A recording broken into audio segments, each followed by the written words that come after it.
Hello and welcome to another episode of the Meaningful Marketing Podcast. I'm your host, Chantal Gerardy. Today I have Dan O'Sullivan with me, and we're going to be talking about Instagram and getting followers, and we're going to be talking about metrics, and we're going to talk about ego metrics, and we're going to be talking about all the amazing things around short form content and how to get results on social media.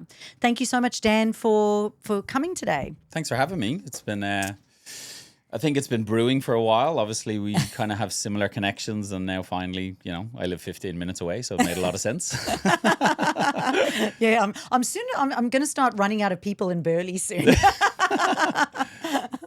Yeah, thanks so much for joining us. So, firstly, how did you get into this whole Instagram and going, let's say, viral kind of space of growing your followers? Because your claim to fame is that you went from 5,000 followers to 500,000, is that right? Correct. Followers on Instagram without ads? Without ads. Without ads. Love it, love it, love it. And that was through your other business, which is called Hands Dan. Is that right? Hands Dan? Yes. Hands Dan. So tell us a little bit about your story. So first off, I originally, posted on Instagram more like a diary, when that's the way Instagram was, just showing people, I was in the fitness industry. So for me, it was very much around my fitness, daily things. It started with handstands. That's something that I just fell down a rabbit hole with. And what we did was I was posting every day. Then I realized that people wanted to learn this thing. So then I became a coach in handstands. But more importantly, this went on for years, and we kind of hit a stalemate. It wasn't growing anywhere. Then in around 2017, I put a bit more focus into it, and I realized this could actually be a business. And I had always talked about moving online before it became COVID famous and everyone else did it. But it wasn't until 2022 that I actually started to change kind of the way I was doing it. So I went from this just posting sporadic, not really any kind of intent behind it, to then listening to, the likes of Gary Vee, who was saying, get on these new platforms, try new things. And then when you actually see something that works, double down on it. So what we did was we very much looked at the different executions. So what people now call hooks. This is before hook was a term. It was just you need to grab people's attention. So do kind of weird things that maybe will grab their attention. And weirdly, on Instagram, I always felt like these were personal people. I had, at the time around 5,000. And I always felt like these are people who I know in person.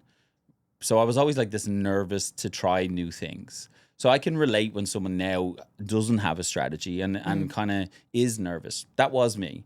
But then what I did was I used TikTok because I didn't really care about it because I saw more benefit of Instagram.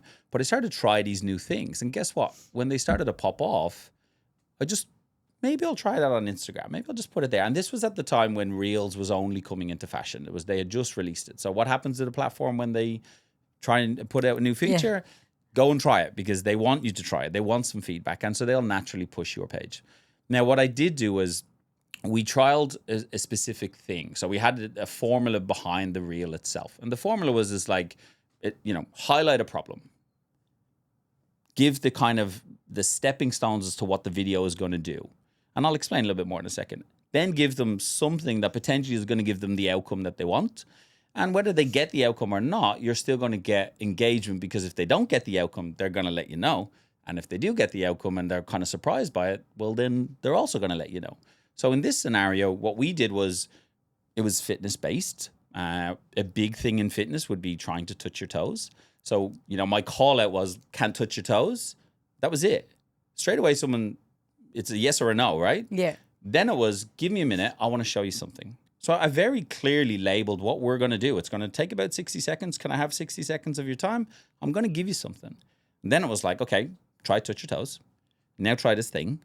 Now go back to touch your toes. And so from that, people either got the response they wanted or they didn't. That particular video, may I also add, was blurry, didn't sound amazing. I was one of those ones I wasn't going to post.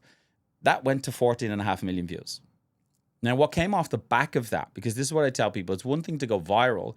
You've got to have the library. You've got to have other things there. Mm-hmm. And it has to be relatable to what that person wants. There's no point in you dancing to a TikTok trend and it goes viral. And then someone comes in and goes, oh, they're a gardener.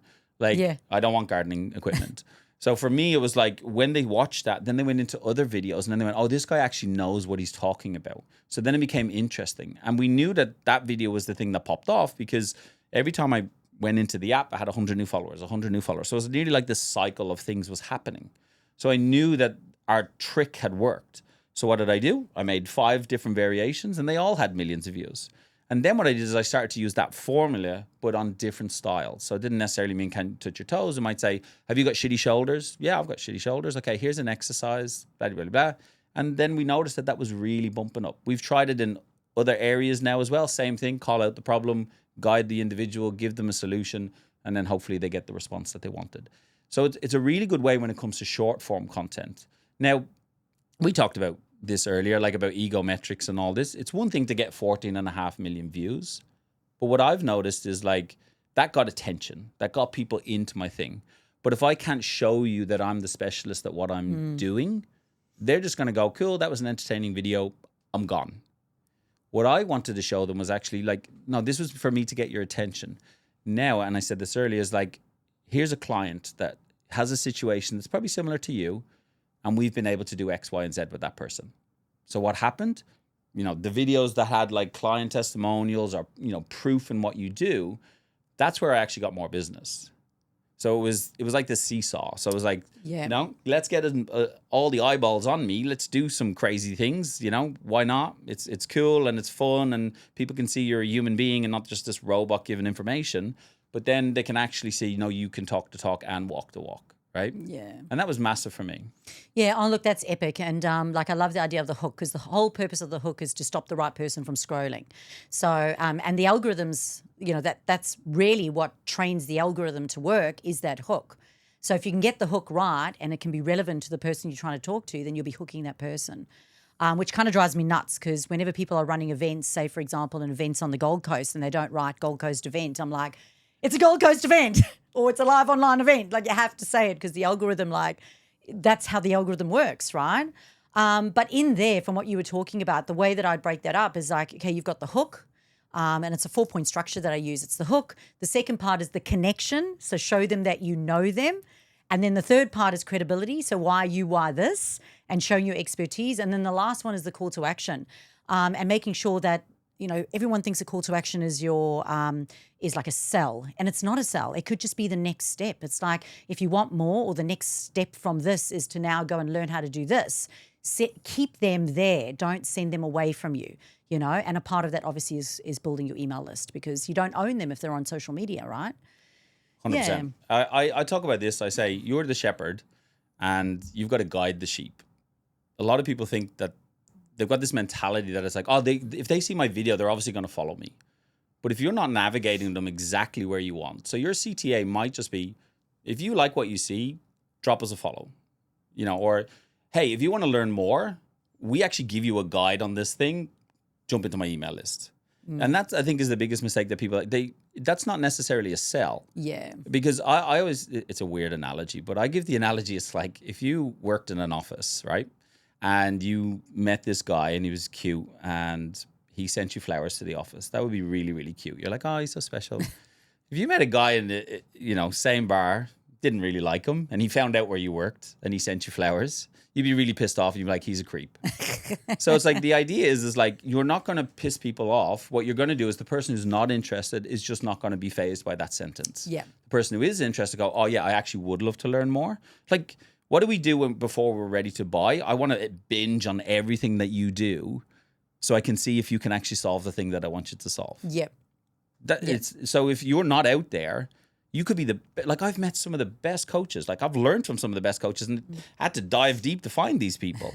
I'm like, mate, sing from the rooftop. Like you're amazing at what you do. Yeah. You know, I'm not better than other people. I'm just more consistent. That's what it is. I don't even overthink things. I post it out there because I got it from like America's Got Talent, Britain's Got Talent, where Simon Cowell says like the best judge here is the audience behind us. Yeah. That's the best judge. So now he usually makes his decision based off on how they reacted. And that's what I say to people. Marketing, you don't know what you don't know. If I take on a new like client, I'm going to give them options, but we have to put it out there to see. Yeah. Does it work? Does it not work? Did that work? Okay, cool. Let's maybe try different variations of that. Like people think we have the secret sauce. Oh my gosh, I know. Like a magic formula, like a quick fix magic formula. And it's like, no, you still got to trial and error it, right? Yeah, we can give our stepping stones and we can 100%. guide you. But then you got to know, like, okay, that doesn't actually resonate with me, or that doesn't sound like me. Okay, cool. Like, what I always say to people is short form is the best way to get small reps in consistently. And then doing something like this is good because I can be a human being now. If you're willing to give 30 minutes of listening to me, now you'll get to see who I am as a human being. Yeah. There's no tactics behind this. We're just having a quick chat. And then you can hear, hey, I am a human being. Like, but I do have strategies to try and get your attention because guess what? After 3 seconds, you're just going to flick away. That's how much attention you're going to give me. 100%. No, that's so true. And when it comes down to like social media platforms and getting started in social media platforms, you know, for example, with Instagram, the reason it isn't a quick fix is because they've done shit on there before. Like they've been on that platform and they've been showing interest in things that probably aren't relevant to their business. Their bio probably sucks. They haven't set it up, probably haven't put their website in there. They've been posting and their content's been fluffy, so they haven't had key messages and no hooks. And when all of that is happening and now you get this platform and they go, oh, I must need ads. And I'm like, you don't need ads, you need a strategy. I don't want to tell people how much I've burnt on ads. Like it would make me sick and ill to even think of the amount of money that I've put into ads that have not worked, you know? But what the ones that did work were because I had put them out organically and I knew the strategy. I knew what people were engaging with. And then I always think about this. It's like ads only work when there is something there. Like if you have a product or you have something there and it is working at a certain level, all the ads do is amplify that. Yeah. But if you don't have anything, like, so for example, right, we went from 5,000 followers, changed our tactics. We blew up to 350,000 followers over 2 weeks, right? Maybe it was timing. Like everybody says, look, I say, look is when preparation meets timing, right? You had the things that were there. They were looking for it. Boom. But what I noticed was then is like, and I thought I had good systems in place. We didn't have the systems in place to accommodate for, I'm talking thousands of messages every single day because you're literally the front of the paper and there's an amount of people are coming on board.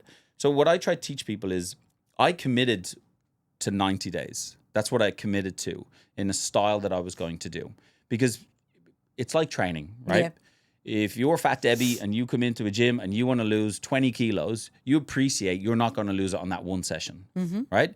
And also, a good trainer is going to try and understand what is feasible for you. Maybe you're someone who wants to train every day. The reality probably is, no, we're going to do less of what you think you can do because then what's going to happen in 2 weeks' time, you're going to go, hey, I think I could do more. And the biggest problem that people make is they try and go too hard too soon and then they fall off. So I can't post every day on social media. Well, guess what? If you're someone who doesn't post on social media every day, don't post on social media every day. But what I would say is it's like, look at it and go, okay, what is manageable? I do think that if you call a spade, and if I give you an understanding of what 5,000 followers to 500,000 followers got me financially, opportunities, all that, I think you would put 90 days into practice and actually try and find time to do a post every day. But if you couldn't, I definitely think you want to be doing something like 3 times a week. The idea then is it's nearly every second day, right? Yeah. That's at your minimum. Because the problem with a lot of people is they don't see the opportunities that can actually come from this when it does blow off. Because when is the statement here? It's not if. You know, you're good at what you do. Why? Because you do it consistently and you do it daily. Why am I good at what I do? Because same thing. I just repetitively do it. It's not motivation. It's discipline. It's in the calendar. And guess what? I'm doing it. You know, if that like, and for me, I have a videographer who comes over, so I have no choice. Yeah. And no word of a lie, I have 2 kids under 6, and on a Wednesday morning, when he's due to come over, they are feral. They don't want to leave the house. They put me in the worst humor, and then I've got to be like, okay, I'm ready to make videos. We were just talking about it earlier, and I was saying how I was recording a video for like a 1-minute reel for a promotion for a speaking event that I'm at. And every single time I took this take, my Jack Russell puppy who's got a deregulated nervous system kept jumping up on my lap because I've been away, camping for the last week. And I was like, I'm just going to run with this because it's like, just get it up.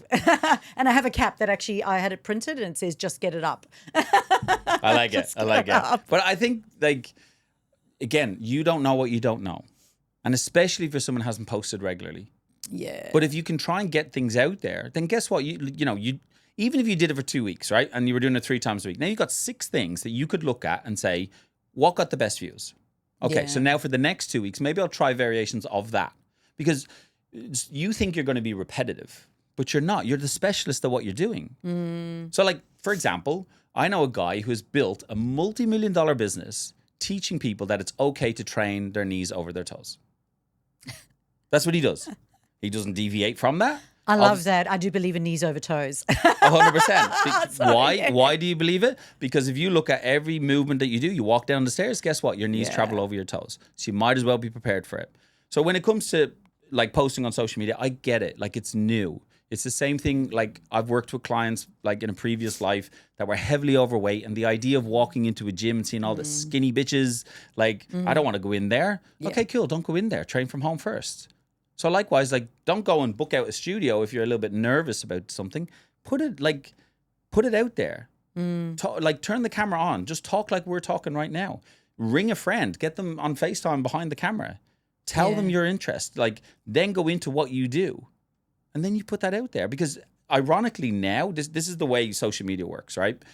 If you're doing what everybody else is doing, you fall into the sea or the ocean of all of that, right?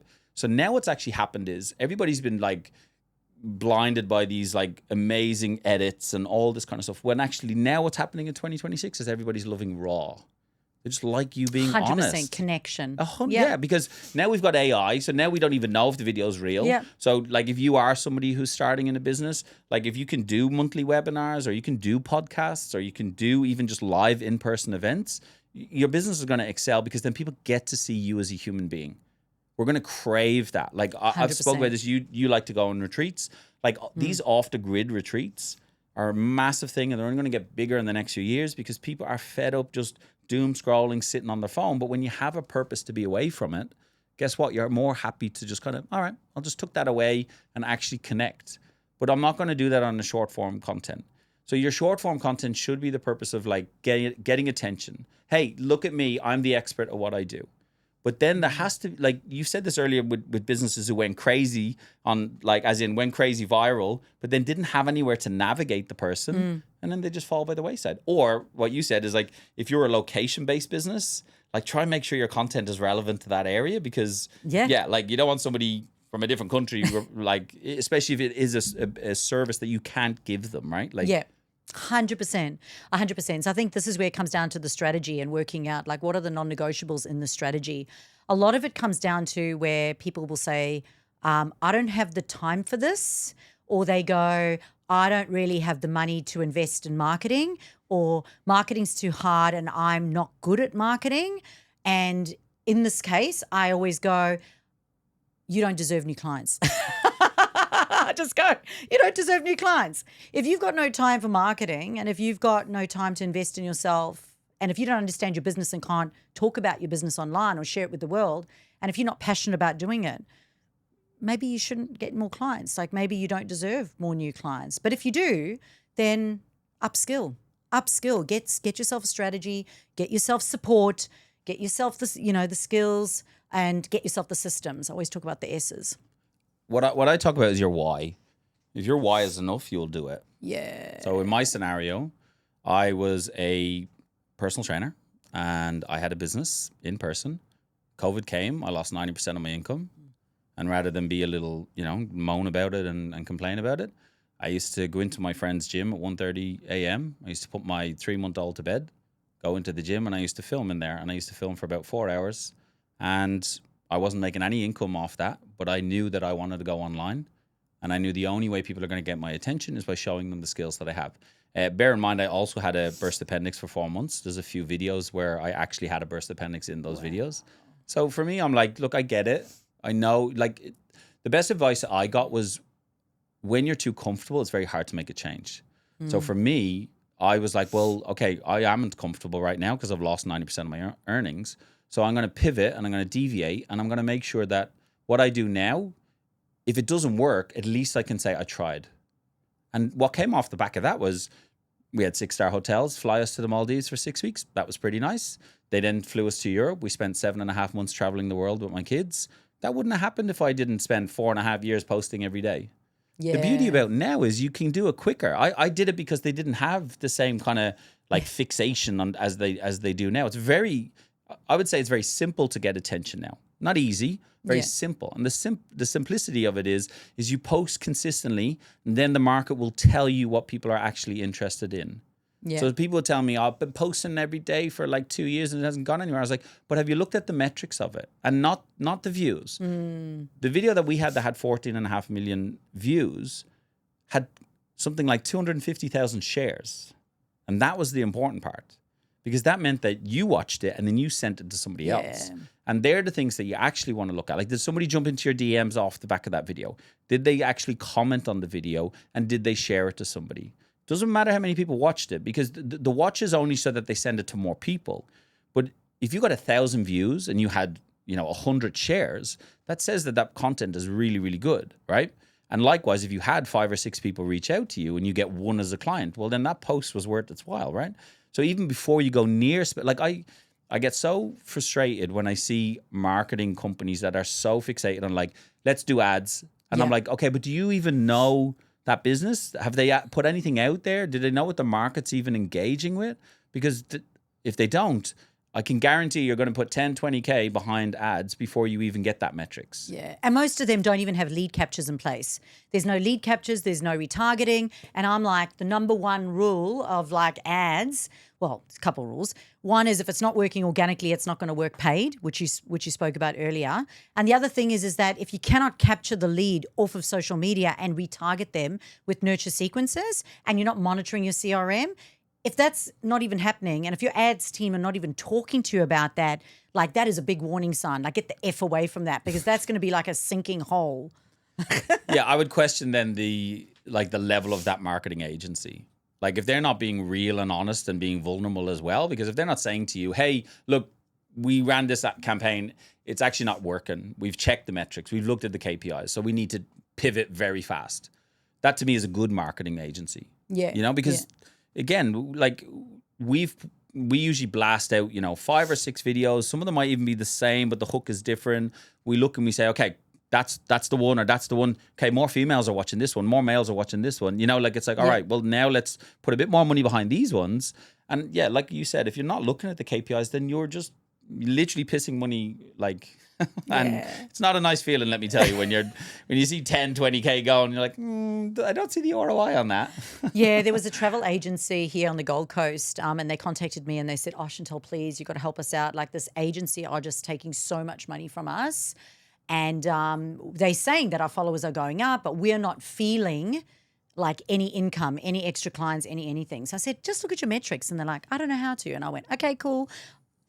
Take me for a coffee. I'll sit down and I'll show you. So I went into the back and had a look, and I was like, okay, all your growth that you've had, all those thousands of new followers are all from India. So your company right now is just they going and they're getting offshore people to go and follow your account. Like, that's their strategy.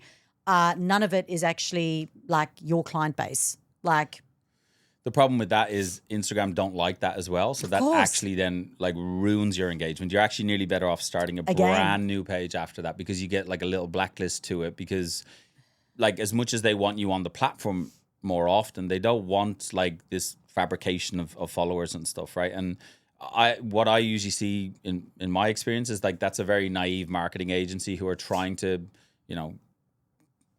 fabricate the actual data so that it looks good. But if you are watching this and you are thinking of working with an agency, like they should be raw and honest to you, and they should actually have very clear outlines as to what the stage is for the next month, 90 days, 6 months, depending on what you're like actually looking for, right? Like, because I think in my opinion, like if they're not already looking at what you have, and they're not, especially if they're not looking at building a strategy even before you put any money behind ads, then that would be a red flag for me.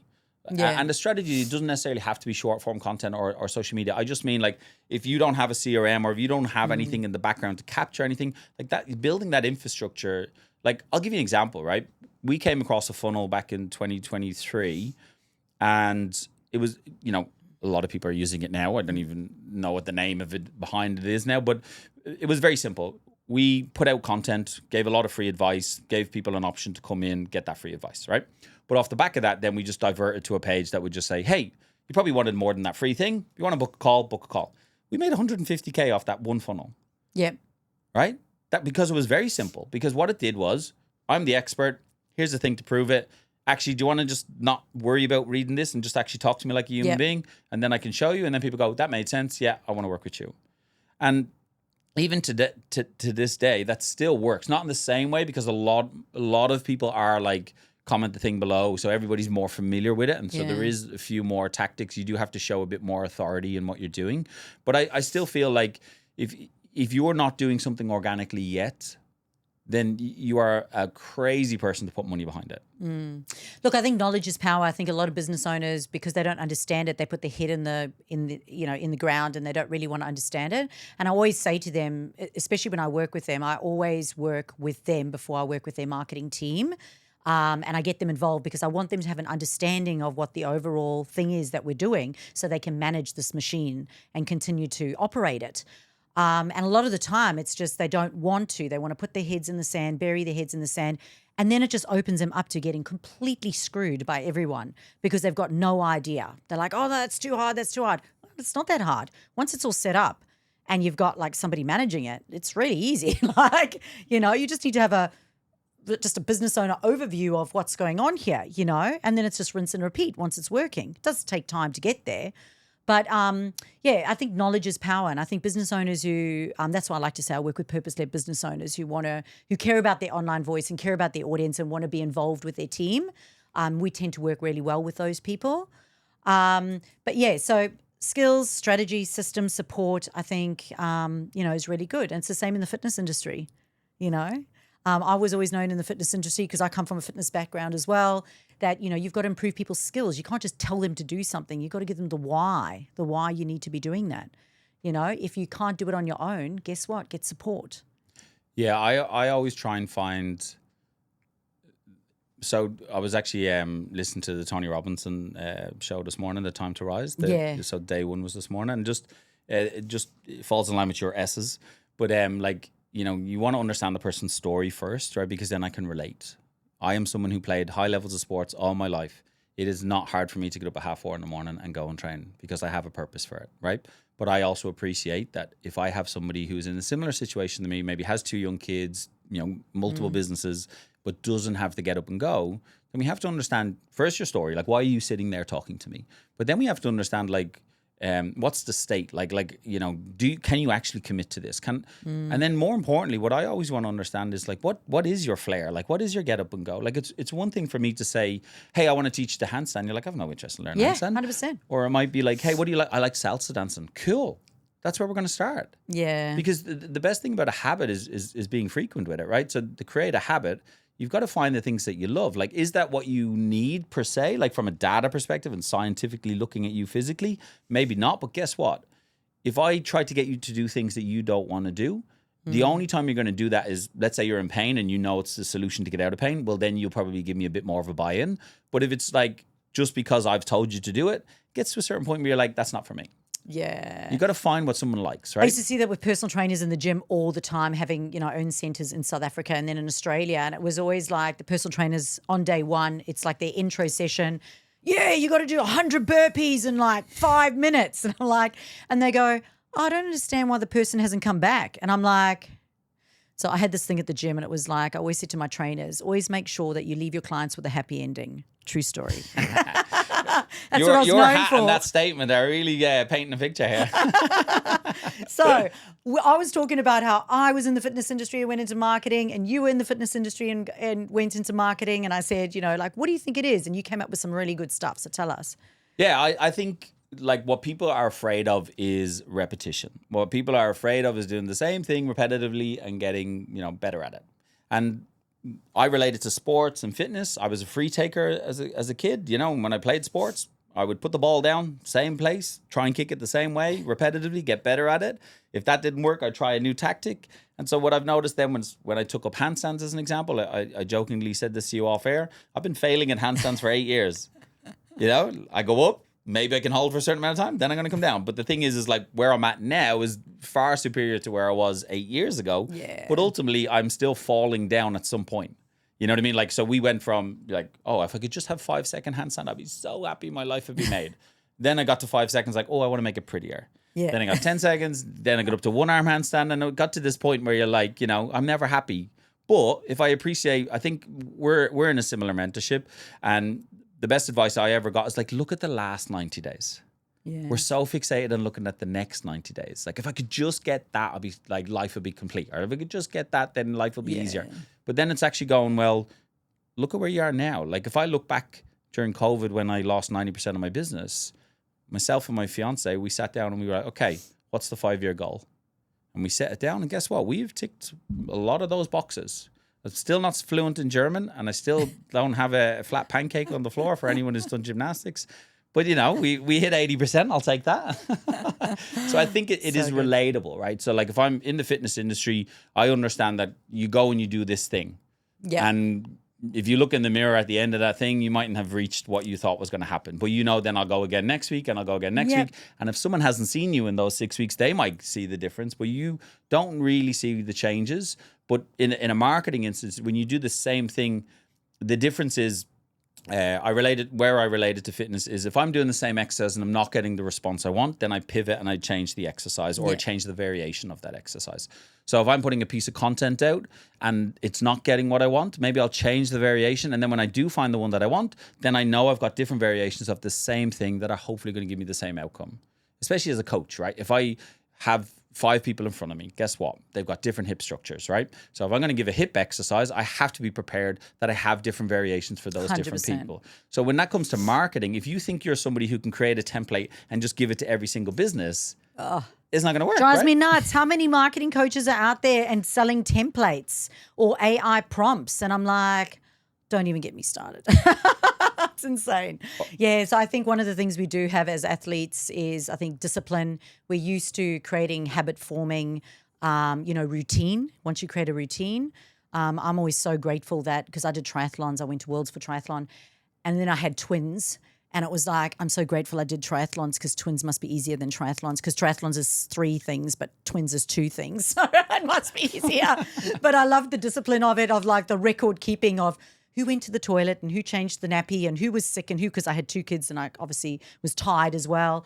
And I think it came down to, that record keeping, that discipline, the routines, and keeping your motivation up. And I bet you've got 1,000 coaches. I know I've got 1,000 coaches. I've got a coach for everything. Like, we invest in ourselves, right? We've got coaches 100%. For everything. Yeah, so I think that's the difference. And guess what? It becomes easier and becomes more enjoyable. Both of us are sitting here absolutely loving what we do. So yeah, I look at it like Usain Bolt had a running coach. Yeah. Does that mean the coach was better than him? No, the coach understood the biomechanics, understood like that maybe things that he could change to just give an extra 0.0001 of a faster time. Like triathlons, they have coaches for the different aspects of their triathlon. It doesn't mean that the coach is better than them. It's they see things that maybe they don't. So even in my instance, I have a LinkedIn coach. Because I've decided I want to put a bit more attention into LinkedIn just to change things up a little bit. Yeah. Guess what? I went and got a LinkedIn coach. Why? Because I'm fed up spending hours upon hours like looking at things when I'm like, you have the solution to my problem. Give it to me. Give it to me. Just love it. So we end on that note. Thank you so much. It's been amazing. And so how can people connect with you? DanO'Sullivan.com is probably the easiest. If you are somebody who's struggling with social media, or you don't know whether it's working, or you just want a little bit of advice, we'll pop a link here just below this video. You can book in a little strategy session. It'll be with myself personally. I'd love to pick your brains and go through your social media and actually give you some strategies that you can put in place for next kind of 90 days. If you follow them, guarantee things will pop up. I love that. Thank you so much again. This is another episode of the Meaningful Marketing Podcast. If you haven't already, please make sure that you subscribe, rate us, share, or comment below. Please feel free to send me a private message and let me know if there's anything that you'd like me to create content on for you.